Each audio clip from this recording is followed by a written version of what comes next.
মূল্যস্ফীতির চাপ কমানোর প্রতিশ্রুতি দিয়ে প্রেসিডেন্ট ট্রাম্প ক্ষমতায় এলেও নিত্য প্রয়োজনীয় পণ্যের দাম নিয়ে এখনও স্বস্তিতে নেই দেশের বেশিরভাগ মানুষ। ওয়াশিংটন পোস্ট ইপসোসের করা জরিপ অনুযায়ী দেশের ৬৬% মানুষ মনে করেন নিত্য প্রয়োজনীয় পণ্যের দাম এখনও নাগালের বাইরে। একই সময়ে ২০২০ সালের নির্বাচন নিয়ে ট্রাম্পের নতুন মন্তব্যকে কেন্দ্র করে আবারও তীব্র হয়েছে রাজনৈতিক বিতর্ক। মিশিগান অ্যাটর্নি জেনারেল ডানা ন্যাসেল বলেন, ভোটার তালিকা নিয়ে ট্রাম্প প্রশাসনের টালবাহানার মূল লক্ষ্য হচ্ছে মানুষের মনোযোগ সরানো। দেশের অর্থনীতি নিয়ে হোয়াইট হাউস ইতিবাচক চিত্র তুলে ধরলেও সাধারণ আমেরিকানদের অভিজ্ঞতা বলছে ভিন্ন কথা। CNN এর ডেটা বিশ্লেষক হ্যারি অ্যাটেন্ট উপস্থাপিত সাম্প্রতিক জরিপ অনুযায়ী মূল্যস্ফীতির চাপ এখনও সবচেয়ে বেশি অনুভব করছে নিম্ন ও মধ্যম আয়ের পরিবারগুলো। জরিপে আরও দেখা যায় ২০২৪ সালের প্রেসিডেন্ট ডোনাল্ড ট্রাম্পকে সমর্থন করা অনেক ভোটারের মধ্যেও অর্থনীতি নিয়ে সন্তুষ্টি কমেছে।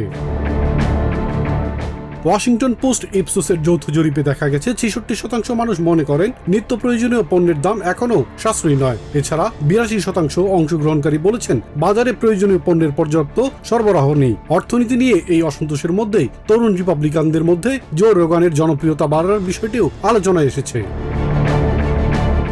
এদিকে ২০২০ সালের নির্বাচন নিয়ে প্রেসিডেন্ট ট্রাম্পের সাম্প্রতিক মন্তব্য নতুন বিতর্কের জন্ম দিয়েছে। তিনি মিশিগানের মাস্কিগন এলাকায় ব্যাপক ভোট জালিয়াতির অভিযোগ পুনরায় তুললেও FBI জানিয়েছে অভিযোগের পক্ষে কোনো প্রমাণ পাওয়া যায়নি। মিশিগানের অ্যাটর্নি জেনারেল ডানা ন্যাসেল বলেছেন, প্রেসিডেন্ট ট্রাম্প দেশের মানুষের মনে নির্বাচন নিয়ে সন্দেহের বীজ বপন করার চেষ্টা করছেন। তার মতে নির্বাচন ইস্যু সামনে এনে ট্রাম্প প্রশাসন গ্যাসের দাম, নিত্য প্রয়োজনীয় পণ্যের মূল্য বৃদ্ধির মতো অর্থনৈতিক সংকট থেকে মানুষের মনোযোগ সরিয়ে দিতে চাইছে।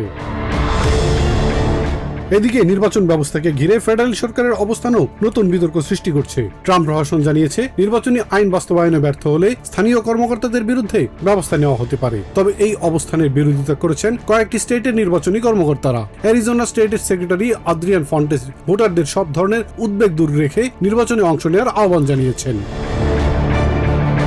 অন্যদিকে রিপাবলিকান অ্যাফেয়ার্সের CEO স্টেফান রিচার বলেন, প্রেসিডেন্ট ট্রাম্প ২০২৪ সালের নির্বাচনে বিজয় মেনে নিতে স্বচ্ছন্দ হলেও ২০২০ সালের নির্বাচনের পরাজয় এখনও মেনে নিতে পারছেন না।